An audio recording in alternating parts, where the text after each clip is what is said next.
देश के सामने जब झूठ बोल रही है सरकारें, आंकड़ा क्यों नहीं है?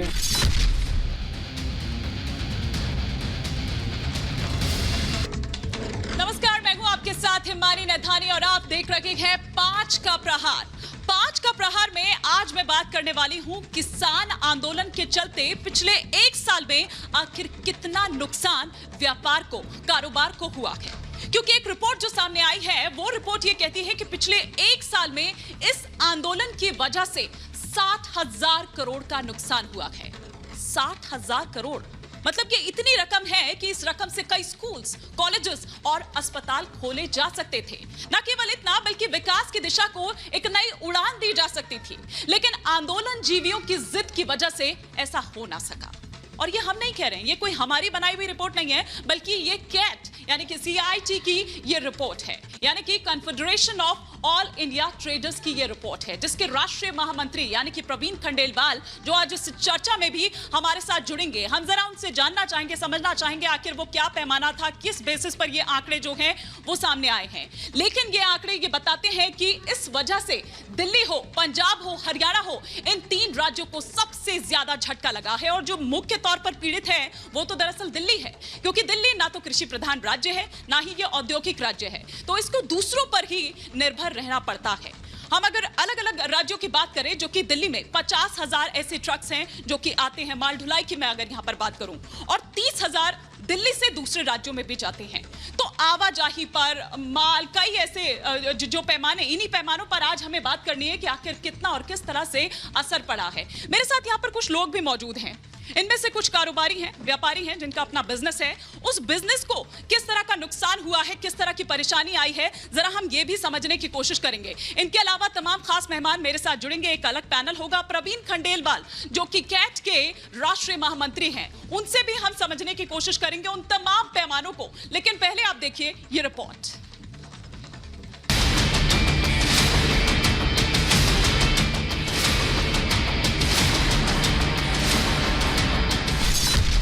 आंदोलन का अधिकार अर्थव्यवस्था पर क्यों वार? जारी है घमासान, कारोबारी है परेशान। 60,000 करोड़ का नुकसान, कौन है जिम्मेदार? अपनी मांगों को लेकर आवाज उठाना हर नागरिक का संवैधानिक अधिकार है, लेकिन जब यही अधिकार दूसरे के अधिकार क्षेत्रों को चोट पहुंचाने लगे, आर्थिक विकास की राह में रोड़ा बनने लगे, तो उस अधिकार पर सवाल खड़े होने लगते हैं। किसान आंदोलन की वजह से ऐसा ही होने लगा, जिसने आंदोलन के मकसद पर सवाल खड़ा कर दिया है। कारोबारी संगठनों के समूह confederation of all India traders के मुताबिक पिछले 1 साल से जारी किसान आंदोलन की वजह से दिल्ली और उसके आसपास के राज्यों को 60,000 करोड़ रुपए का व्यापारिक नुकसान हुआ है।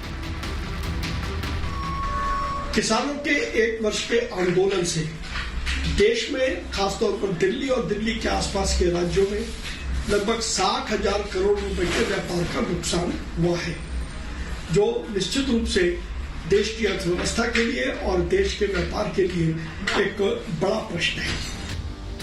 60,000 करोड़ का नुकसान यानी इतनी बड़ी रकम का नुकसान, जिस रकम से कई स्कूल, कॉलेज और अस्पताल खोले जा सकते थे, विकास की उड़ान को नई दिशा दी जा सकती थी।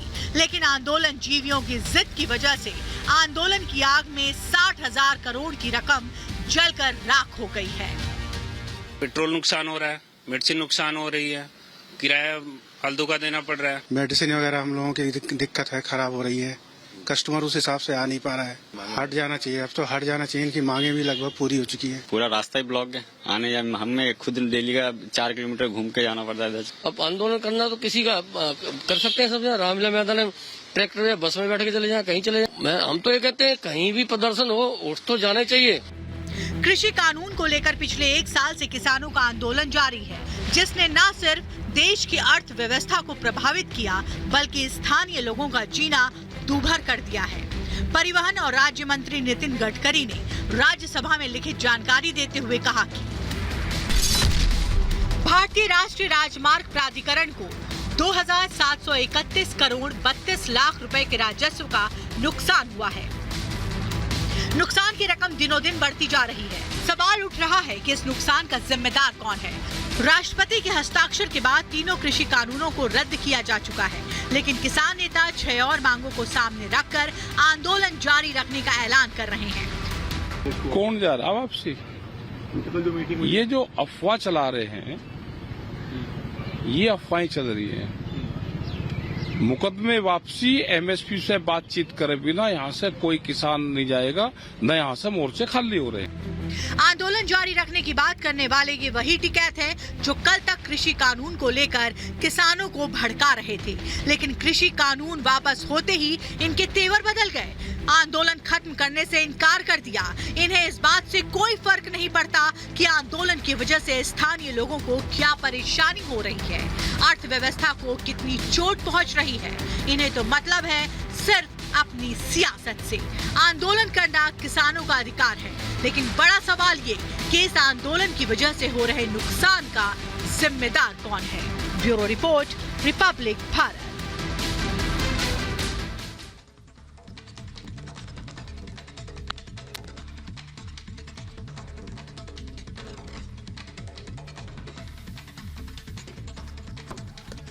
तो देखिए किस तरीके से लगातार नुकसान हम बता रहे हैं। ये जो आंदोलन 1 साल से ऊपर हो गया है, लगातार चल रहा है। कुछ ऐसे जिद्दी नेता हैं जिनके चलते ये चल रहा है। करोड़ों का नुकसान उससे हुआ है।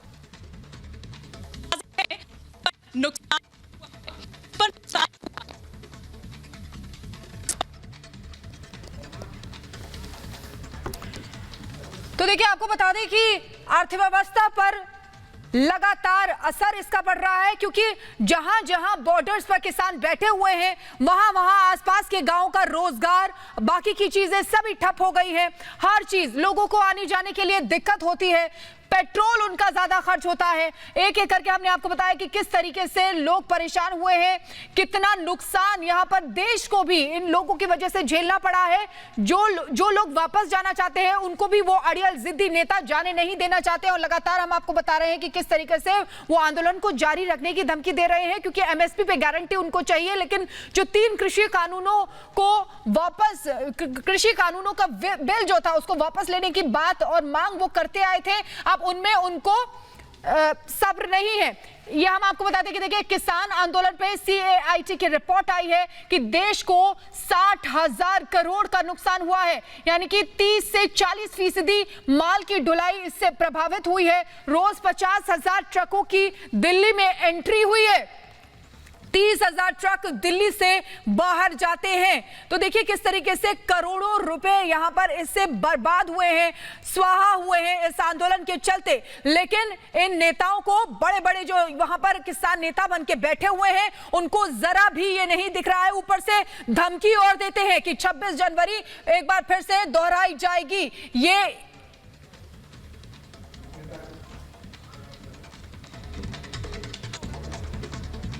आपको बता दूं कि चर्चा की शुरुआत हम करेंगे। तमाम खास मेहमान इस वक्त जो मेरे साथ जुड़े हुए हैं। गोपाल कृष्ण अग्रवाल मेरे साथ नेशनल स्पोक्स पर्सन है बीजेपी के, इनके अलावा प्रवीण खंडेलवाल जो कि जनरल सेक्रेटरी है कैट के, और इन्हीं से हम उन तमाम पैमाने के बारे में पूछेंगे। अवनीजेश अवस्थी पॉलिटिकल एनालिस्ट है, हमारे साथ जुड़े हुए हैं। मेजर सिंह पूनावाल जो कि जनरल सेक्रेटरी है पंजाब किसान सभा के। लेकिन सबसे पहले मैं यहाँ पर कुछ कारोबारी मेरे साथ हैं, कुछ बिजनेसमैन मेरे साथ हैं, उनसे मैं समझना चाहूंगी कि आखिर उनको किस तरह की परेशानी पिछले 1 साल में आई, या फिर आपके बिजनेस को। मेरा नाम अमित श्रीवास्तव है।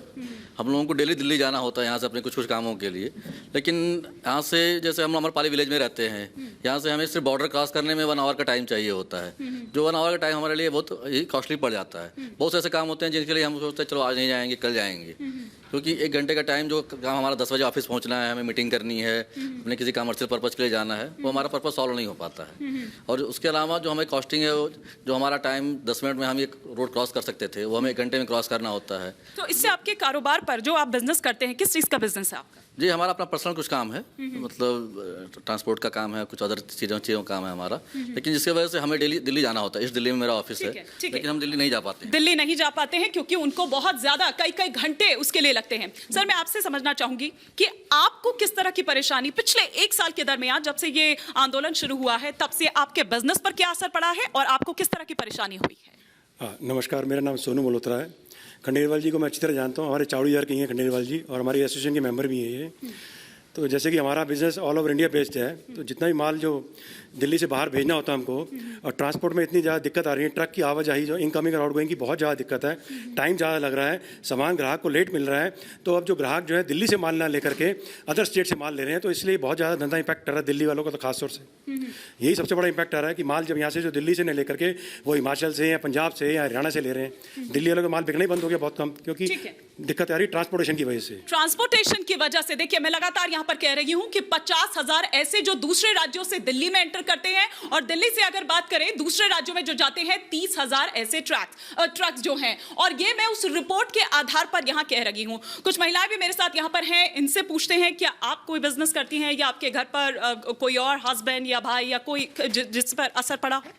मेरे हस्बैंड का जीन्स का बिजनेस है करोल बाग में, तो यहाँ से जाने में ही इतना टाइम लगता है। कई बार बैंक के काम होते हैं, कई बार फैब्रिकेटर्स वगैरह से मिलना होता है, कई बार बाहर से लोग आ रहे होते हैं, क्योंकि ऑल ओवर इंडिया का काम है, तो बाहर से मोस्टली लोग आ रहे होते हैं। हम कई बार 11 बजे का टाइम देते हैं, वो पहुँच जाते हैं 11 बजे, लेकिन हम नहीं पहुँच पाते। कई बार हम 12 बजे पहुँच रहे होते हैं, 12:30 बजे पहुँच रहे होते हैं। उस बीच वो जो हमारी जो ग्राहक हैं वो तो किसी और के पास जा चुके होते हैं, क्योंकि वो भी बाहर से आए होते हैं, उन्हें भी अपना काम निपटाना होता है। तो ऐसा कई बार होता है कि हमारे जो बहुत सालों के भी ग्राहक हैं वो भी हमारे हाथ से निकले हैं, और पैसे का जो लॉस हुआ है वो ठीक है, टाइम का लॉस सबसे ज़्यादा हुआ है इस पूरे पीरियड में। ठीक है, मैं और लोगों से भी बात करूंगी, मैं करूंगी आपसे भी बात करूंगी, लेकिन इससे पहले कि जो मेरे तमाम खास मेहमान पैनल पर मेरे साथ जुड़े हुए हैं, और इससे पहले कि ये राजनीतिक हो जाए डिबेट, प्रवीण खंडेलवाल जी, मैं आपसे शुरुआत करना चाहूंगी और जानना चाहूंगी कि क्या वो पैमाने थे, क्या वो पैरामीटर्स थे, किस बेसिस पर ये जो रिपोर्ट है, ये जो सर्वे है, ये आया या हुआ? देखिए, दिल्ली, पहले हमें समझना पड़ेगा कि दिल्ली ना तो कोई औद्योगिक राज्य है और ना कोई कृषि राज्य है। दिल्ली देश का सबसे बड़ा डिस्ट्रीब्यूशन सेंटर है, जहां एक राज्य से माल आता है और दूसरे राज्य को जाता है। पूरे देश को फीडिंग दिल्ली करता है। किसान आंदोलन के कारण से जितने भी राजमार्ग दिल्ली आते थे वो सारे राजमार्ग किसानों ने ब्लॉक कर दिए। उसके कारण से खास तौर पर जम्मू कश्मीर, हिमाचल, हरियाणा, पंजाब और उत्तर प्रदेश, पश्चिमी उत्तर प्रदेश खास तौर पर, वहाँ से दिल्ली आना सामान लगभग असंभव सा हो गया। या जो ट्रक वाले थे जो हिम्मत करके लगातार सामान सप्लाई कर रहे थे, उनको 10-10, 15-15, 20-20 किलोमीटर का गाँव और कस्बों के अंदर घूम करके आना पड़ा। इसके साथ साथ महाराष्ट्र और गुजरात, ये देश के दो बड़े प्रदेश हैं जो सबसे ज़्यादा प्रोड्यूस करते हैं। महाराष्ट्र और गुजरात से कोई भी माल वो वाया जयपुर हाईवे से आता है दिल्ली में। जयपुर हाईवे पर आज भी किसान नहीं है, लेकिन वहाँ पर ट्रक बहुत सारे अभी भी खड़े हुए हैं। तो सवाल ये उठता है कि उनकी एक मांग थी कि कृषि कानूनों को वापस लिया जाए। प्रधानमंत्री ने कृषि कानून वापस ले लिए। तो अब ऐसे में नई मांगों के साथ किसी भी आंदोलन को जारी रखने का कोई औचित्य नहीं है, नंबर एक। दूसरा जो बड़ा सवाल है, यह आंदोलन इसलिए खड़ा हुआ था क्योंकि ये सत्यता है कि 75 साल में भी किसान घाटे की खेती कर रहा है। तो किसान की घाटे की खेती को लाभ की खेती में बदलना, यह अकेले सरकार का काम नहीं है। इसमें सरकार, व्यापारी, उद्योग या कृषि क्षेत्र से जुड़े हुए जितने लोग हैं, सबको मिल बैठना पड़ेगा, और उसके बाद उसका एक हल निकलेगा। और हम देश के व्यापारी सबको मिल बैठकर बैठना होगा। ठीक है सर, मैं आपके इसी पॉइंट्स को ये जो 2 पॉइंट्स आपने यहाँ पर मेन उठाए हैं, मैं बाकी पॉइंट्स पर भी आपसे बात करूंगी, इस पर मैं आगे बढ़ूंगी। पूनावाल जी, सुना आपने प्रवीण खंडेलवाल जी की ये बात है, राष्ट्रीय महामंत्री है कैट के, जिस रिपोर्ट को आधार हम यहां पर बता रहे हैं, जो रिपोर्ट सामने आई है। मैं पहले तो आपको बताना चाहता हूं, हमने पहले सुप्रीम कोर्ट को भी बताया है, बार बार बोला है कि रास्ता किसानों ने नहीं रोका, रास्ता तो सरकार ने, पुलिस ने रोका है। सरकार के कहने पर उसने दीवारें लगाई हैं, हम कोई रास्ता नहीं रोका। जब खोलने चाहते थे हमने बोला खोल दो। आप ही बैठे हुए हैं। एक दो जो जरा किसानों पर इल्जाम लगा रहे हैं, हाँ। मेरी बेनती सुनिए, जो सवाल उठे हैं हमें क्लियर करने हैं कि रास्ता किसानों ने नहीं रोका, रास्ता तो सरकार ने रोका है, किसानों को आगे नहीं जाना देते। दूसरी बात बोलते हैं कि किसानों की मांगें मान ली हैं, किसान जिद कर रहे हैं जहां बैठे हैं। जब हम दिल्ली आए थे हमने 7 मांगों का डिमांड चार्टर केंद्र की सरकार को दिया था। हम 11 मीटिंग में मौजूद थे। उसमें हमारे पहले 3 कानून रद्द कराना था। उससे चौथी मांग थी MSP की गारंटी, कानूनी गारंटी देना। सर ये ना पुरानी बातें उससे आगे था ये रोज हम डिबेट में सुनते रहते हैं सर यही बात। मैं ये सिर्फ इतनी सी बात कह रही हूँ सर। प्रवीण खंडेलवाल जी ने ये कहा है कि आंदोलन, 1 मिनट ना सर, ये मैं रोज सुन रही हूँ सर, ये रटी रटाई, ये इन बातों को हम बार बार करके ना वक्त जाया हो रहा है, डिबेट का टाइम खत्म हो रहा है। मैं आपसे सिर्फ इतनी सी बात कह रही हूँ। प्रवीण खंडेलवाल जी ये कह रहे हैं कि भाई हर आंदोलन का एक लक्ष्य होता है और वो लक्ष्य जब पूरा हो जाए तो फिर उसको जारी रखने का कोई औचित्य नहीं है, बल्कि ये खतरनाक प्रवृत्ति है। अब आप ये बताइए कि आपकी इस हठ योग की वजह से, आपकी इस जिद की वजह से अर्थव्यवस्था आखिर क्यों सफर करे? गोपाल कृष्ण अग्रवाल जी, गोपाल कृष्ण अग्रवाल जी, आप लोगों पर जाने नहीं। देखिए, सरकार ने, प्रधानमंत्री जी ने बहुत बड़ा दिल दिखाया है। प्रधानमंत्री जी ने इस बात को ध्यान में रखते हुए, जबकि प्रधानमंत्री स्पष्ट रूप से कह रहे थे कि यह जो तीनों कानून है ये किसानों के हित में मानते हैं, उसके बाद भी कुछ किसानों के गलतफहमी के कारण और उनकी जिद के कारण प्रधानमंत्री ने मान लिया। अब ये बिल्कुल जो गोल पोस्ट चेंज कर रहे हैं बार बार। देखिए, MSP की डिमांड नई नहीं है। MSP की डिमांड तो इतने सालों से चल रही है कानूनी बनाने की, लेकिन सरकार ने MSP को पीछे 1.5 साल में आप देखिए हमने MSP को बढ़ाया है, उसके अंदर प्रोक्योरमेंट बढ़ाया है, उसके रेट को बढ़ाया है। फिर किसानों को क्या समस्या है? ज्यादा प्रोक्योर कर रहे हैं, इतना कई 100 मिलियन टन का क्या समस्या है? और साथ ही साथ उनको भी क्या समस्या है जिन पर लगातार ये आरोप लग रहे हैं और जो देखे गए लगातार उनके मंच पर, जो बार बार इसको और हवा देते हुए नजर आ रहे हैं। मेरे साथ वरुण पुरोहित भी जुड़ चुके हैं जो कि लीडर हैं कांग्रेस के। वरुण पुरोहित जी, क्यों आखिर बार बार इतनी हवा दी जा रही है? आप देखिए कि राजस्व को कितना ज्यादा नुकसान हो रहा है। 7000 से ज्यादा फैक्ट्रीज हैं जो बंद हो चुकी हैं। रेलवे को खासा नुकसान हुआ है। टोल प्लाजा की अगर मैं बात करूं तो कई टोल प्लाजा हैं 60 से 65 जो कि इससे प्रभावित हुए हैं। ना केवल इतना बल्कि कई लंबा आंकड़ा है जो कि शायद मैं बताने लगूंगी तो वक्त यूं ही चला जाएगा। मैम, इकोनॉमी की बात बार बार हम करते हैं, वो कोरोना काल से इकोनॉमी तो उन फैक्टर से भी डाउन हो गई थी। जहां तक किसान आंदोलन की बात है, कोई हवा नहीं दे रहा है।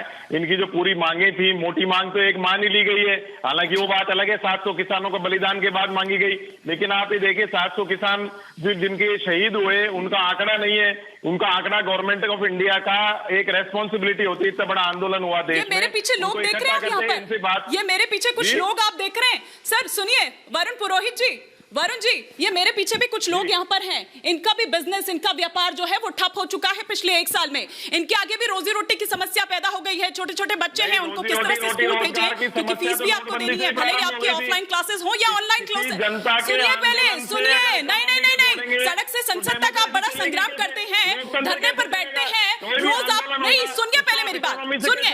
आप रोज जो हंगामा करते हैं वो हंगामा इनके लिए भी करिए, इनकी भी आवाज उठाइए ना, क्योंकि यहाँ पर आपका एजेंडा फिट नहीं बैठ रहा है। भाई किसानों के साथ साथ मतदाताओं का भी एक बड़ा वर्ग है कि नहीं है? इनके वोट्स चाहिए आपको कि नहीं चाहिए? वरुण पुरोहित जी, इनके वोट्स भी तो चाहिए होंगे ना आपको। हर क्षेत्र में हो चुकी है, उसको सॉल्व करने की जिम्मेदारी राज्य सरकार, केंद्र सरकार नेताओं की है, पार्लियामेंट की है। जहां तक MSP की बात है, MSP ऑनगोइंग पार्लियामेंट है, क्यों नहीं सरकार उस पर डिस्कस कर लेती है और किसान आंदोलन से बाहर इनसे किसान नेताओं से बात करके इसको खत्म करा दे। आम जनता की समस्या भी सॉल्व हो जाए, इनकी भी सॉल्व हो जाए। मोटी समस्या सॉल्व हो चुकी है, लेकिन आप डिस्कस करना कहाँ चाहते हैं? आप डिस्कस करना कहाँ चाहते हैं? आप तो सिर्फ हो हंगामा और शोर करना चाहते हैं। आप डिस्कस करना कहाँ चाहते हैं? आप तो सिर्फ हो हंगामा और शोर करना चाहते हैं। अवनीश अवस्थी जी, क्या इन लोगों का कोई अधिकार नहीं है? क्या इन लोगों के लिए कोई आवाज नहीं उठनी चाहिए? पटल पे लाए के पार्लियामेंट के अंदर इमीडिएटली उसको बिजनेस में लाए। हिमानी जी, एक बड़ी साफ सी बात है, हर आंदोलन की एक मर्यादा होती है और हर एक तरीके की मांगों की एक तार्किकता होती है। इस आंदोलन के पहले दिन से मैं देख रहा हूं कि लगातार जिस तरीके की बातें आ रही, जब यहां पर कुछ अराजक तत्व आए तो राकेश टिकैत जैसे नेता कहते थे कानून अपना काम करेगा जी। अब कानून अपना काम कर रहा तो कहते हैं केस वापस लो। अरे कानून अपना काम कर रहा है भाई, कल तक तो ये कहते थे कि जो भी यहाँ पे हत्या हो गई, बलात्कार हो गया, मारपिटाई हो गई, उल्टी सीधी हरकतें हुई तो कानून अपना काम करेगा जी, हमारी कोई जिम्मेदारी नहीं। अब जब जिम्मेदारी नहीं है तो तुम कैसे कह सकते हो कि केस वापस लो? एक बात। दूसरी बात बड़ी साफ सी है कि किसान समाज में अकेला नहीं है, व्यापारी भी साथ में है। एक किसान अन्न बेचता है तो बहुत सारी चीजें खरीदता भी है। अगर व्यापार के माध्यम से बाजार में उन सारी चीजों की कीमतों में उछाल आता है तो क्या उसका नुकसान किसान को नहीं होगा क्या? तो कोई भी व्यक्ति मैं सर लौटूंगी, लेकिन आपके इसी बात को मैं थोड़ा सा यहाँ पर भी जरा लोगों से बात कर लेती हूँ और जान लेती हूँ, क्योंकि कुछ व्यापारी वर्ग यहाँ मेरे साथ भी इस वक्त मौजूद है। आप बताएं, आपको किस तरह की परेशानी, खास तौर पर पिछले 1 साल की अगर मैं बात करूँ तो? मैडम देखिए, नुकसान तो हर किसी को हुआ है। इस समाज में जो भी व्यक्ति है, इस रास्ता रुकने से हर कोई परेशान है, चाहे वो किसान है, चाहे व्यापारी है, चाहे नौकरी पेशा आदमी है। ऐसा नहीं है कि इस रास्ता रोकने से केवल व्यापारी ही परेशान है। एक किसान का भी जो पहले 50 रुपए किलो दूध गांव में बिक रहा था, वो भी आज 30 रुपए किलो बिक रहा है, क्योंकि उसकी सप्लाई पूरी नहीं हो पा रही है। और ये तो आप रिपोर्ट की बात आज कर रहे हैं। गवर्नमेंट के पास तो एक से एक बड़ा डाटा एनालिस्ट था, गवर्नमेंट को तो पहले से पता था कि इतना नुकसान होगा इस चीज से। चलिए ठीक है, मैं आपसे समझना चाहूंगी, क्या कोई ऐसा व्यापार जो आप करती हो या आपके घर में कोई भी हो, आपके पिता हो, भाई हो या पति हो, जो व्यापार करते हो और इस 1 साल के दरमियान में कुछ उस पर असर पड़ा? बिल्कुल। मेरे हस्बैंड जॉब करते हैं गुड़गांव में। पहले उनको 5 से 7 मिनट लगता था गाजीपुर जाने में, जो कि अब 1 से 1.5 घंटा लगता है। तो सबसे बड़ा नुकसान तो समय। गाजीपुर तो ये रहा आपके बिल्कुल सटा हुआ है। बिल्कुल सटा हुआ है। पहले 5 से 7 मिनट लगते थे, अब 1 से 1.5 घंटा लगता है मॉर्निंग में अगर जाएंगे तो। अब नॉर्मली आप खुद भी जाके देखेंगे और टाइम लगाएंगी तो इतना ही लगेगा पीक आवर्स में सुबह में। तो सबसे बड़ा नुकसान तो समय का हो गया। अब यहाँ से गुड़गांव जाने में उनको 3 घंटे एक तरफ से लग गया, तो आप सोचो कितना टाइम वेस्ट हुआ। ठीक है, आप में से कुछ ऐसे भी हैं कि जिनके बिल्कुल बिजनेस बंद हो गए? जी देखिए, मैं चार्टर्ड अकाउंटेंट हूँ और मेरे काफ़ी मित्र हैं जो चार्टर्ड अकाउंटेंट में प्रैक्टिस कर रहे हैं। ये जो नोएडा एरिया है, ये एमएसएमई का एरिया है। कम से कम 2000 एमएसएमई है जो यहाँ पे मैन्युफैक्चरिंग कर रहे हैं, और जो यहाँ से चावड़ी बाजार, सदर बाजार, जो नियर बाय मार्केट है, वहाँ पे ये होलसेल में सप्लाई करते हैं। वो आज एमएसएमई बंद हो रही है क्योंकि वो सप्लाई नहीं कर पा रहे। उतना ही नहीं, यहाँ पे अगर आप देखेंगे इंदिरापुरा में कम से कम 5 लाख फैमिली है, और उसके हिसाब से छोटे छोटे शॉप्स है, स्टॉल है, ठेला है, सब्जी बेचने वाला है, चाय बेचने वाला, वो सब भी अपना रिक्वायरमेंट फुलफिल नहीं कर पा रहा है। तो वो गरीब लोग भी, इतना ही नहीं, जो हमारे ऑटो चलाने वाले भैया हैं, जो रिक्शा चलाने वाले भैया हैं, उनका भी रोजी रोटी चला गया, उनका भी रोजी रोटी चली गई है। और एक तो मैं यहाँ पर और वॉइस लूंगी और उसके बाद मैं प्रवीण खंडेलवाल का रुख करूंगी और पूछूंगी उनसे कि ये 60,000 करोड़, मैं चाहूंगी कि आप इसको थोड़ा सा एलैबोरेट करें कि 60,000 करोड़ से क्या क्या हो सकता था। ना केवल आम जो जन यहाँ पर इस वक्त मेरे साथ खड़ा है या व्यापारी वर्ग खड़ा है, बल्कि उन किसानों के भी फायदा, क्योंकि अगर ये फायदा होता तो उनको भी होता ना। लेकिन पहले आपसे समझना चाहूंगी किस तरह का नुकसान हुआ। टोटली कार्गो और गुड्स मूवमेंट जो है वो डिसअप्ट हो गई है, जिससे आपकी एक तो ट्रांजिट बढ़ गया और वो से आपकी कॉस्ट बढ़ गई, and added more challenge to reach to the destination. Fine, 10 minute का रास्ता जो है 1-1.5 घंटे से ऊपर हो गया, तेल भी ज़्यादा लगेगा, कॉस्ट भी ज़्यादा लगेगी, और रिलायबिलिटी तो खत्म ही हो गई।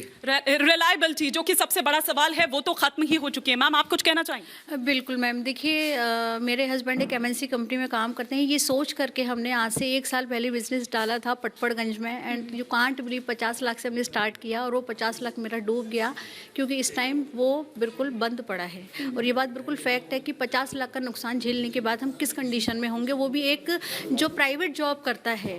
तो ये टाइम हमारे लिए इतना बुरा है कि एक तो MNC कंपनी ने सबने अपनी जो सैलरी है वो डिडक्ट कर दी है, सिर्फ ये बहाना लगा करके कि जी कोरोना आ गया है, हम आपको 20% सैलरी कम दे रहे हैं या 30% सैलरी। एक तो हमारा वहाँ नुकसान, एक हमने अपना फ्यूचर सोच करके अपना बिजनेस स्टार्ट किया, और वो भी हमने मेन पटपड़गंज में स्टार्ट किया। कहते हैं ना कि जब वक्त की मार आती है तो बहुत बुरी आती है, शायद हम लोगों के लिए बहुत बुरी आई। वक्त की मार आती है तो बहुत बुरी आती है, क्योंकि पहले छटनी हो गई, या जो लोग रह भी गए नौकरियों में तो उनकी सैलरी डिडक्ट कर दी गई, ये सोच के किसी ने अपना नया बिजनेस खोला कि शायद इसमें उनको मुनाफा होगा, लेकिन मुनाफा तो नहीं, यहाँ पर घाटे का सौदा ही साबित हुआ। इससे पहले कि मैं पूनावाल जी का रुख करूं, प्रवीण खंडेलवाल जी, मैं आपसे ये 60,000 करोड़ जो है ना, इसको थोड़ा सा आप इलाबोरेट करिए। हमारे उस पैनल पे भी सब समझना चाहते हैं और यहाँ पर जो लोग हैं वो भी ये समझना चाहते हैं कि आखिर उससे क्या क्या हो सकता था, विकास की दिशा को कैसे नई उड़ान मिल सकती थी, और क्या इससे फायदा, चाहे वो किसान हो या आमजन कोई भी हो, उसको फायदा पहुंचता।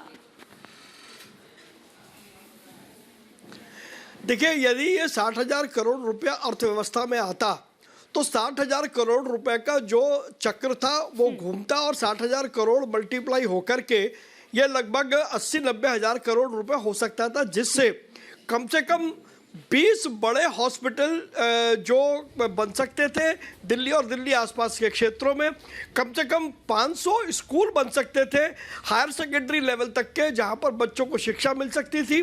उसके अतिरिक्त नर्सिंग होम बन सकते थे, उसके अलावा सड़कें इसका निर्माण हो सकता था, खेत तक पानी पहुंच सकता था, और इसके अलावा जो सबसे बड़ी बात, जो हमारे किसान भाइयों के जो सबसे बड़ी तकलीफ है, हम बड़ी मात्रा में इससे कोल्ड स्टोरेज बना सकते थे, वेयर हाउस बना सकते थे, जिससे कि किसान को अपनी उपज को वेयर हाउस में रखने के लिए कहीं किसी दूर जगह न जाना पड़े। लेकिन ये 60,000 करोड़ रुपया केवल मात्र हवा में उड़ गया। यहाँ मैं एक बात जरूर कह जाऊँगा, इस आंदोलन का मुख्य उद्देश्य था किसान की भलाई का। ठीक है, एमएसपी की जो बात करते हैं, मैं एमएसपी इसी बात को आगे बढ़ाऊंगी। पूनावाल जी, सुना आपने क्या कह रहे हैं प्रवीण खंडेलवाल जी? प्रवीण खंडेलवाल ने क्या कहा ये तो आपने सुन लिया। स्कूल बन सकते थे, कॉलेज बन सकते थे, अस्पताल, जो कि आज की डेट में सबसे ज्यादा जरूरत हमें है। आप पिछला कुछ देखिए कि कोविड में किस तरह की हालत, क्या क्या दिन देखे हैं लोगों ने यहाँ पर, उसकी सबसे ज्यादा जरूरत है। लेकिन आपकी जिद के चलते वो हो ना सका। पहले हमारी बात सुनिए, हमारी बात सुनिए मैडम, जिद की बात नहीं। जब हम सरकार के पास पहले बेनती लेकर आए थे, सरकार को पता था ऐसे एजिटेशनों में नुकसान होता है। हमने भी बोला, तोमर को, रेलवे मंत्री को बोला कि लंबा चलेगा, आर्थिक नुकसान किसानों का भी होगा, सरकार का भी होगा। सरकार मुझे ऐसा पता था, सरकार हमारी मांगे मान लेती, ऐसा नुकसान ना होता। जो नुकसान की बात खंडेलवाल जी कर रहे हैं वो सरकार की वजह से होया, सरकार की जिद की वजह से होया। दूसरी बात मैं करता हूं, अच्छा। जो 2014 से सरकार ने आज तक कितना हॉस्पिटल खोले हैं, कितना रोजगार दिया है। जब वहां मालिया बैंकों का पैसा उठाकर बाहर चला गया, नीरज मोदी चला गया, घोटाले हुए, उनको रोककर हॉस्पिटल बना देते, उनको रोककर सड़का बना देते कि किसानों ने नुकसान किया। आप लोग क्या चाह रहे हैं कि चित भी आपकी और पट भी आपकी? दरअसल आप इसी मोड में हैं आप लोग कि चित भी आपकी, पट भी आपकी। आपकी वो तमाम मांगे भी मान ली जाती है, आप तमाम और नई नई ऐड ऑन कर रहे हैं, उससे भी कहा जाता है कि चलिए भाई ठीक है, उसको भी मान लिया जाएगा, ठीक है ना। और ये जो पराली वाली बात आप लगातार यहाँ पर कह रहे थे, उन बातों को भी अगर माना गया ना तो सुन लीजिए, उससे भी देश भर में नाराजगी है। भले ही आप में खुशी की लहर हो, ये तमाम चीजें जो सिर्फ आप अपने हित की सोच रहे हैं, आप सिर्फ अपनी हित की सोच रहे हैं वरुण पुरोहित जी।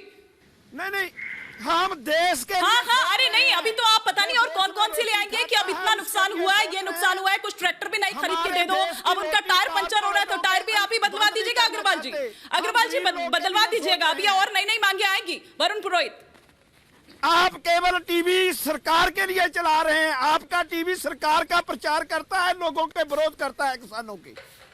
ये कैट की रिपोर्ट है सर, ये कैट की रिपोर्ट है, मेरी नहीं है, ये मेरी नहीं है रिपोर्ट। मैं घर पर छाप नहीं रही हूँ, बना नहीं रही हूँ इस रिपोर्ट को, ये कैट की रिपोर्ट है। कैट की रिपोर्ट है। आज तो पार्लियामेंट में गडकरी जी ने आपने दिखाया स्पष्ट रूप से कहा एनएचएआई को कितना नुकसान हुआ, रेलवे को नुकसान हुआ है, हमारी साथ सोच। अरे रेलवे को बहुत नुकसान हुआ है। और फिर कल जब देश की संपत्ति को जो नुकसान हुआ है उसके ऊपर आप कहेंगे कि ये देश की संपत्ति का नुकसान कौन भरेगा? वो टैक्स पेयर मनी से आएगा ना। टैक्स पेयर मनी का आप तोड़ने की हमने कोई नुकसान नहीं किया। अरे नुकसान तो अपने आप हुआ ना। तो इसी देश में रहते हैं ना, अगर इस देश को नुकसान हो रहा है, उसके राजस्व को चोट पहुंच रही है, तो आपको भी पहुंच रही है कि नहीं पहुंच रही? इसी देश में रहते हैं कि भारत में ही रहते हैं कि पाकिस्तान में रहते हैं? आप होगा ना, भारत में ही रहते हैं ना, भारत में ही रहते हैं। अगर उसकी अर्थव्यवस्था को नुकसान हो रहा है तो आपको भी हो रहा है कि नहीं हो रहा है? वैसे तो आप बड़ा कहते हैं कि अन्नदाता है, अन्नदाता है, अन्नदाता ऐसा तो नहीं कर सकता है जो कोरोना के दौरान। अब आपकी पता नहीं कौन सी बात कहाँ आपका 360 डिग्री घूम गया पूरा। 4.9 जीडीपी खेती बाड़ी से बढ़ी जो किसानों। चलिए ठीक है पूनावाल जी बाकी पैनलिस्ट भी हैं मेरे साथ। अपनी जय अवस्थी जी, 4.9 जीडीपी किसानों ने बढ़ाई। ठीक है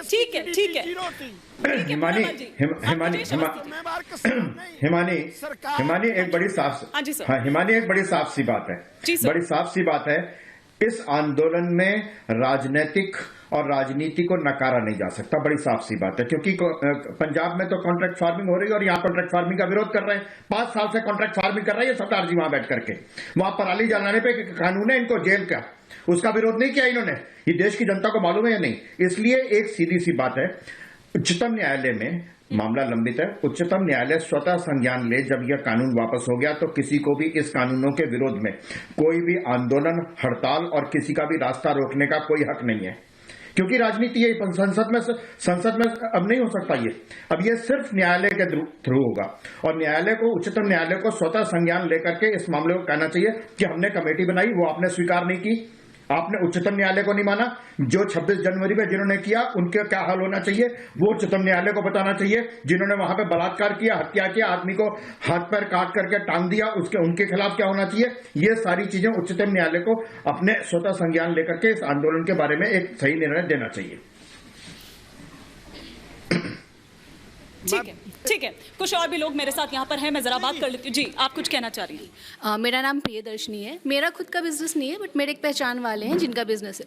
तो जो मटेरियल वो मंगवाते हैं बाहर से, तो जो ट्रक ड्राइवर्स पहले 50-60,000 पेमेंट मांगते थे, अब वो डबल चार्ज ले रहे हैं। जिसके जो बड़े बड़े बिजनेसमैन उनको तो फर्क नहीं पड़ रहा, पर जो छोटे व्यवसायी हैं उनको इन पैसों से बहुत ज़्यादा फर्क पड़ रहा है। तो जो चार्जेस, जो कॉस्टिंग चार्जेस डबल हो रहे हैं, जिनके कारण उनकी प्रॉफिट आधे से भी कम हो जा रही है। अब जो छोटे व्यापारी हैं, जो जिनका कोई और बैकग्राउंड नहीं है, वो सिर्फ अपने बिजनेस पे डिपेंडेंट हैं और उनका प्रॉफिट जो आधे से भी कम हो गया है, तो वो अपना परिवार कैसे चलाएंगे? ठीक है, आप कुछ कहना चाह रहे हैं? आप आगे आ जाइए। जी, मेडिकल ट्रीटमेंट के लिए मुझे 7 किलोमीटर के बजाय 22 किलोमीटर की जर्नी करनी पड़ती है। डेली प्रीत विहार जाना पड़ता है। तो फ्यूल कंजम्पशन जो है, एक तरफ सरकार कहती है कि जितना हो सके बचत कीजिए, और ये उल्टा जो है किसानों के चलते घूम करके जाना पड़ता है। मान लें कि उसी बीच किसी का ट्रीटमेंट जो है जल्दीबाजी में कराना हो तो उसको रास्ता मोड़ करके ही जाना पड़ेगा। ठीक है, बिल्कुल आपने बिल्कुल वैलिड पॉइंट यहाँ पर उठाया। जी, आप कुछ कहना चाह रही थी? मैं रजनी जोशी एक सामाजिक कार्यकर्ता हूं और एक किसान परिवार से भी ताल्लुक़ रखती हूं और लगातार इस मूवमेंट से जुड़ी हुई हूं। तो यहाँ पे आपने देखा होगा कि आर्थिक नुकसान तो हुआ ही है, साथ में जितने उद्योग बंद हुए हैं उनमें जो ग्रामीण इलाकों से बच्चे आते थे वो बेरोजगार हो चुके हैं।